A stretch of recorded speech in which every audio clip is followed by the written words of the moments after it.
The Girl in the Pool review. Freddie Prinze Jr. tries to hide his mistress' corpse in a schlocky thriller with more laughs than suspense. A married man struggles to keep party guests away from a hastily hidden dead body in this delightfully trashy affair. The Girl in the Pool is a laugh riot, delivering sitcom-style shenanigans rather than a sincere sense of tension. Whether it's intended to be funny or not is debatable. Director Dakota Gorman's Hitchcock-inspired, psychological thriller about marital infidelity and a fracturing family takes a few of its cues from Rope, hiding a key figure in a trunk as a party transpires and a mystery murderer remains in their midst. But the similarities end there. Regardless of whether we're supposed to chuckle at our hero's crumbling sanity or empathize with his strife, it's empty-calorie viewing designed for viewers to either mock or embrace its hijinks. Those who do celebrate its tawdry twists and turns, however, are sure to have a good time. Meek middle manager Thomas, Freddie Prinze Jr., seemingly has the perfect life.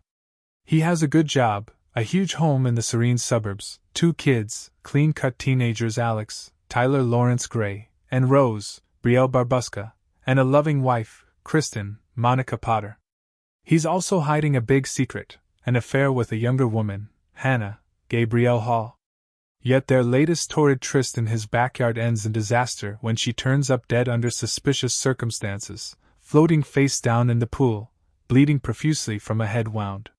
Since his family is due home any minute, the panic-stricken adulterer hides the lifeless, bloodied body amongst the faded neon foam noodles and ring floats in the pool supplies trunk on the side of the house.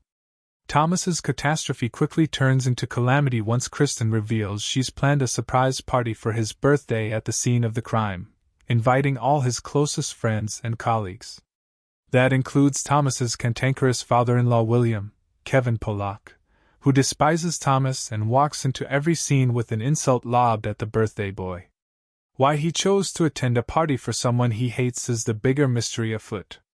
But as Thomas frantically attempts to clear his name, giving himself multiple pep talks in front of bathroom mirrors and sorting through a few clues, the festivities worsen with guests hanging out near the storage chest, using it as spot to make out or do drugs. It's clear he has a long night ahead of him, one filled with debauched frivolity and frazzled nerves.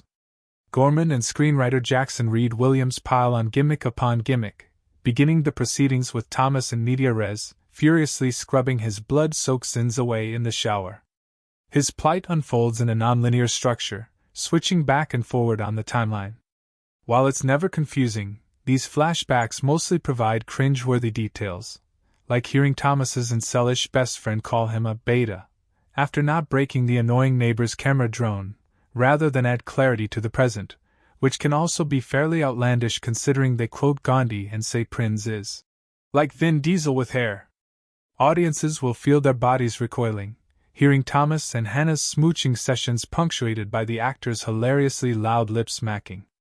And superfluous events, like Hannah's home tour where she slinks around the master bedroom and closet in her skivvies while destroying Kristen's clothes and messing with her jewelry, call the film's perspective into question as Thomas has no clue she ever did such devious things. There are moments where Gorman and Williams lean into the inherent comedy of Thomas's precarious situation. The scene where he grabs a large decorative vase after hearing strange noises outside before being surprised by party guests loosely functions as a setup for when he, in all seriousness, pulls a gun during the film's mind-numbingly ridiculous resolution. Prinze plays the comedic undertones perfectly, specifically in the scene where he convinces his crew to return to the party after catching them smoking weed while sitting on Hannah's makeshift coffin. It also doubles as the filmmaker's spin on the unbraced sink scene in Darren Aronofsky's Mother, where anxiety and nervous laughter are birthed. Plus, the sharp cut from inside Thomas's coke-fueled confusion, where his children observe him acting like a cat mesmerized by the DJ's light machine, is a high point in the film's lunacy. Still, the filmmakers failed to properly construct suspense. The antagonistic relationship between Thomas's obnoxious pals Randall, Jalen Moore, and Michael Ciro, stalls immediately. Hushed secrets between Alex and Kristen aren't developed enough for us to believe their whispers are stoking Thomas's suspicions. Potter and Prinze, who previously starred together in the rom-com Mystery, head over heels are dealt a disservice by the lax material. Their dynamic doesn't generate much of a spark. It's also difficult to buy a completely unmotivated turn by William later in the film. Aesthetically, The Girl in the Pool is loaded with artifice to jazz things up, from internalized sound design that places us within the protagonist's paranoia, switching from stereo sound to a muffled mono when memories pull him out of casual conversations, to various Dutch angles when his world spirals out of control. Gorman, along with her editor Rob Bonds and sound designer Lawrence He, marries the sound and vision during these segments, showing Thomas's stress culminating in rapid flurries of imagery and audible echoes, reverberations and tinnitus. Tone is key in films this silly. So when these filmmakers don't hit a precise tone, despite their ensemble's straight-faced delivery of hokey dialogue and cliched scenarios, the picture flounders.